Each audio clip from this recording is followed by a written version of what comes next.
ناظرین السلام علیکم۔ کیا آپ جانتے ہیں عشرہ مبشرہ کس کو کہتے ہیں؟ کیا آپ جانتے ہیں کچھ ایسے خوش نصیب صحابہ تھے جنہیں نبی کریم نے دنیا ہی میں جنتی قرار دیا؟ اور ہمارے لیے خوشخبری یہ ہے کہ یہ بشارت صرف ان صحابہ تک محدود نہیں بلکہ پوری امت مسلمہ کے لیے بھی ہے۔ آج ہم جانیں گے عشرہ مبشرہ وہ 10 عظیم صحابہ جنہیں جنت کی خوشخبری ملی، اور ساتھ ہی یہ بھی امت کو نبی نے کس طرح جنت کی بشارت دی۔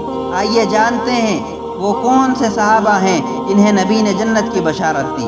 اللہ کے نبی نے فرمایا ابو بکر جنتی، عمر جنتی، عثمان جنتی، علی جنتی، طلحہ بن عبید اللہ جنتی، زبیر بن عوام جنتی، عبد الرحمن بن عوف جنتی، سعد بن ابی وقاص جنتی، سعید بن زید جنتی، ابو عبیدہ بن جراح جنتی۔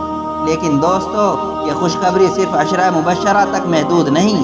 اللہ کے نبی نے فرمایا، اپنی امت کو خوشخبری دی ہے، فرمایا میری امت اگر ایمان اور عبادات اور اطاعت پر قائم رہے گی، میری فرما برداری کرے گی، اللہ کی رحمت سے جنت میں داخل ہوگی۔ یہ ہمارے لیے خوشخبری ہے۔ وہ کون سی چیز تھی جو ان صحابہ کو جنتی بنا گئی؟ حضرت ابو بکر صدیق سب کچھ اللہ کی راہ میں قربان کرنے والے، حضرت عمر فاروق عدل و انصاف کی علامت، حضرت عثمان غنی بے مثال سخاوت کرنے والے، حضرت علی جن کو شیر خدا بھی کہا جاتا ہے، علم و شجاعت کے پیکر، حضرت طلحہ جنگ احد میں نبی کریم کے محافظ، حضرت زبیر اسلام کی پہلی تلوار، عبد الرحمن بن عوف دولت مند مگر راہ خدا میں خرچ کرنے والے، حضرت سعد بن ابی وقاص اسلام کے پہلے تیر انداز، حضرت سعید ایمان کے آغاز میں شامل ہونے والے، نبی کی بشارت پانے والے، حضرت ابو عبیدہ بن جراح امت کے امین کہلانے والے۔